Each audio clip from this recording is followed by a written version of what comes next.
परिचय। एक पीढ़ी से दूसरी पीढ़ी के लक्षणों के स्थानांतरित होने की प्रक्रिया को आनुवंशिकी कहते हैं। हाँ, नई जातियों की उत्पत्ति में आनुवंशिकी की महत्वपूर्ण भूमिका है। उद्देश्य। इस पाठ के अंत में आप निम्न करने में सक्षम हो जाएंगे।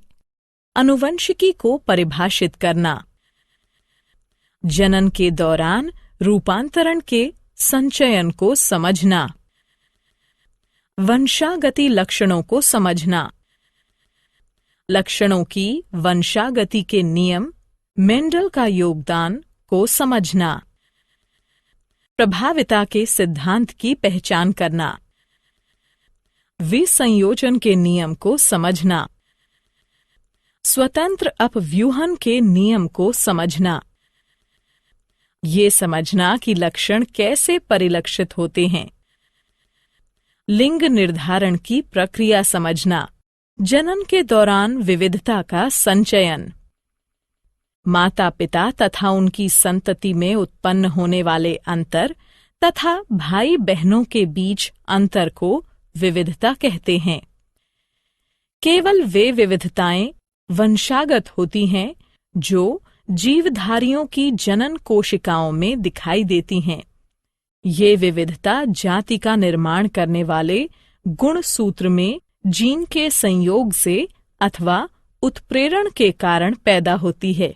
माता पिता यानी जनक द्वारा प्राप्त वंशागत लक्षणों के कारण शारीरिक संरचना में समानता होती है तथा अंतर बहुत कम होते हैं, किंतु यौन क्रिया द्वारा जनन करने वाले जीवों के आगे आने वाली पीढ़ियों में विविधताएं उत्पन्न हो जाती हैं। एक ही माता पिता की दो संतानें समान नहीं होती, इससे संतति में अंतर उत्पन्न होता है। इस प्रकार प्रत्येक पीढ़ी के बाद विविधताओं के संचयन के कारण भिन्नता उत्पन्न होती है।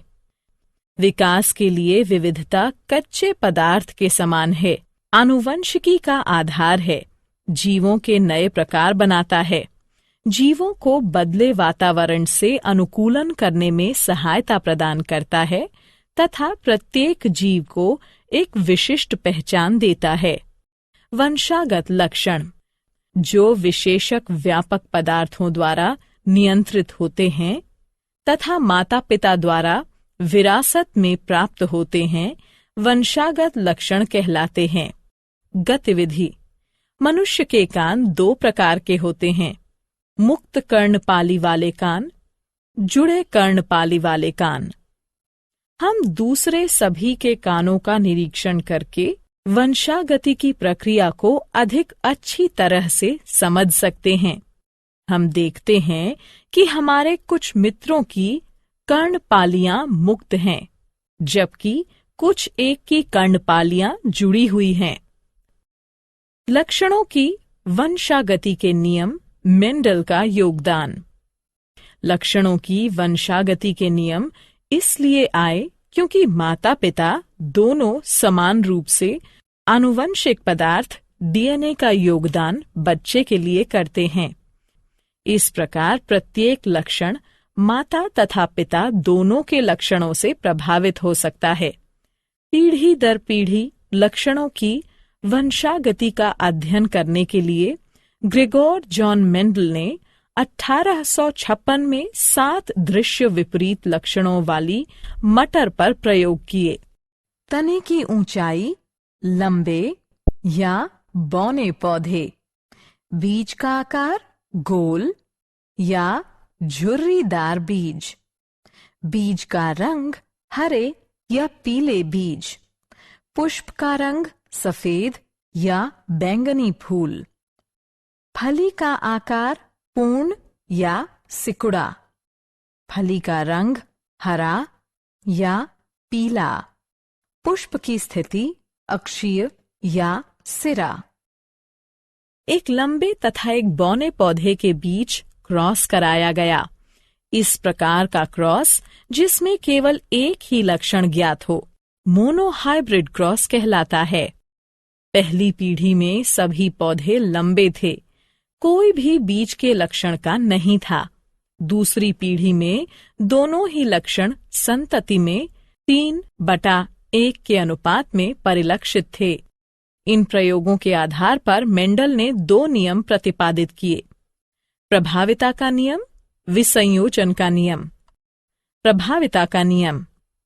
मेंडल ने कहा कि 2 विपरीत लक्षणों में से संतति में केवल एक ही लक्षण F1 पीढ़ी में परिलक्षित होता है।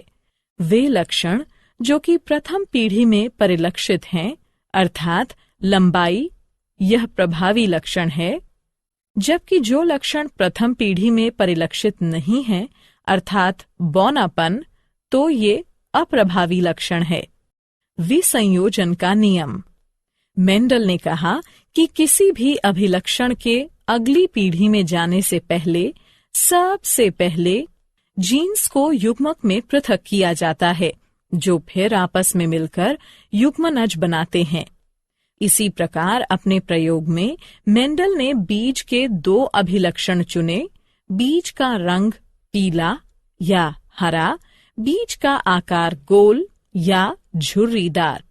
इस प्रकार के क्रॉस, जिसमें एक ही समय में 2 अभिलक्षणों पर विचार किया जाता है, द्विसंकर या डाई हाइब्रिड क्रॉस कहलाते हैं। प्रथम पीढ़ी में सभी पौधों के बीज गोल तथा पीले रंग के हैं, इसलिए गोल तथा पीला प्रभावी लक्षण है, जबकि हरा तथा झुर्रीदार अप्रभावी लक्षण है। गतिविधि। इस बात की पुष्टि करने के लिए कि पीढ़ी में बड़ा टी छोटा टी तथा छोटा टी लक्षण युग्म वास्तव में 1/2/1 के अनुपात में थे, हम F2 पीढ़ी को स्वयं क्रॉस कराकर F3 पीढ़ी उत्पन्न करेंगे। F3 पीढ़ी में हम देखते हैं कि शुद्ध लंबे बड़ा टी से केवल लंबे पौधे उत्पन्न होते हैं। शुद्ध बौने छोटा टी से केवल बौने पौधे उत्पन्न होते हैं, जबकि संकर लंबे बड़ा टी छोटा टी से उत्पन्न संतति 3/1 के अनुपात में होती है, 3 लंबे तथा 1 बौना। इस प्रकार हम ये निष्कर्ष निकाल सकते हैं कि लंबाई बौनेपन पर प्रभावी है। स्वतंत्र अपव्यूहन का नियम। जनक पीढ़ी में अभिलक्षण के स्रोत के परे अगली पीढ़ी में प्रत्येक अभिलक्षण स्वतंत्र रूप से वंशागत होते हैं।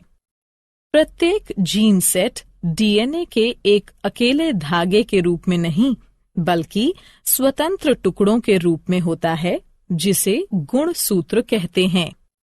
इस प्रकार प्रत्येक कोशिका में गुणसूत्र की 2 प्रतियां होती हैं, एक नर जनक तथा दूसरी मादा जनक के लिए। जाति के डीएनए के स्थायित्व को सुनिश्चित करने के लिए प्रत्येक गैमीट हर एक जोड़े के लिए एक गुणसूत्र लेता है जब 2 युग्मक संयोग करते हैं। लक्षण कैसे परिलक्षित होते हैं? प्रत्येक यूकेरियोटिक कोशिका में गुणसूत्र होता है जो डीएनए के लंबे धागों से मिलकर बना होता है। डीएनए में एक कोड होता है जो कोशिका को निर्देश देता है कि अगली पीढ़ी में कौन सा अभिलक्षण परिलक्षित होगा। डीएनए का वह भाग जिसमें अभिलक्षण का कोड होता है जीन कहलाता है। प्रत्येक कोशिका में गुणसूत्र की 2 प्रतियां होती हैं, पिता से 1 तथा माता से 1। प्रत्येक गैमीट माता पिता से 1 क्रोमोसोम लेता है। 2 गुणसूत्रों के मिलन पर अगली पीढ़ी में जाने वाले अभिलक्षणों की कुल संख्या नियत रहती है, जिससे डीएनए का स्थायित्व सुनिश्चित होता है। लिंग निर्धारण। बहुत से मनुष्य क्रोमोसोम में 1 प्रति माता की तथा 1 प्रति पिता की होती है तथा इस प्रकार के 22 जोड़े होते हैं, जिनमें से एक जोड़े को सेक्स गुणसूत्र कहते हैं। ये सेक्स गुणसूत्र हमेशा आदर्श जोड़ा नहीं होता है। स्त्रियों में एक्स गुणसूत्र का आदर्श जोड़ा होता है, लेकिन पुरुषों में एक गलत मेल का जोड़ा होता है जिसमें सामान्य आकार का एक एक्स क्रोमोसोम तथा दूसरा छोटा होता है जिसे वाई क्रोमोसोम या गुणसूत्र कहते हैं। इसलिए स्त्रियां XX हैं तथा पुरुष XY। अंतरंग के दौरान माता हमेशा X गुणसूत्र का योगदान प्रदान करेगी, चाहे बच्चे का लिंग कुछ भी हो, जबकि पिता द्वारा दिए गए गुणसूत्र योगदान से बच्चे का लिंग निर्धारित होता है। जो संतान अपने पिता से X गुणसूत्र वंशागत करेगी वो बेटी होगी, जबकि जो संतान अपने पिता से Y गुणसूत्र वंशागत करेगी वो पुत्र होगा। क्या आप जानते हैं आनुवंशिकी नाम बेटसन द्वारा 1906 में रखा गया था। मेंडल को आनुवंशिकी का पिता कहते हैं। सारांश। आइए जो कुछ हमने सीखा है उसे संक्षेप में दोहराएं। पिछली पीढ़ी से वंशागति में एक मूलभूत शारीरिक संरचना तथा साथ में अगली पीढ़ी के लिए उपयुक्त बदलाव दोनों मिलते हैं। वंशागति के नियम उस प्रक्रिया का निर्धारण करते हैं जिससे लक्षण विश्वसनीयता पूर्वक वंशागत होते हैं। पिता तथा माता दोनों समान मात्रा में आनुवंशिक पदार्थ का योगदान बच्चे के लिए करते हैं। मेंडल ने अपने जनन प्रयोगों के लिए विपरीत अभिलक्षणों वाली 7 जोड़ी मटर का प्रयोग किया। F1 पीढ़ी में मोनोहाइब्रिड क्रॉस से मेंडल द्वारा प्राप्त सभी पौधे लंबे थे। F2 पीढ़ी में सभी पौधे लंबे नहीं थे तथा उनमें से 1/4 बौने थे। इन क्रॉस के द्वारा प्रभाविता नियम तथा संयुग्मों की शुद्धता या विसंयोजन नियम कार्यकारी हुआ। डाई हाइब्रिड क्रॉस में मेंडल को F2 पीढ़ी में 9/3/3/1 का अनुपात प्राप्त हुआ। इससे स्वतंत्र अपव्यूहन के नियम की खोज हुई। जीन DNA से बनते हैं जो लक्षणों की अभिव्यक्ति के लिए आवश्यक प्रोटीन का निर्माण करते हैं। मनुष्य में किसी भी व्यक्ति का लिंग आनुवंशिकी द्वारा निर्धारित होता है। मनुष्यों में गुणसूत्र के 23 जोड़े होते हैं। 23वें जोड़े को लिंग गुणसूत्र कहते हैं। स्त्रियों में XX प्रकार के सेक्स गुणसूत्र होते हैं, जबकि पुरुषों में XY प्रकार के सेक्स गुणसूत्र होते हैं। इस प्रकार पुरुषों में 44 जमा XY युग्म तथा स्त्रियों में 44 जमा XX युग्म के गुणसूत्र होते हैं।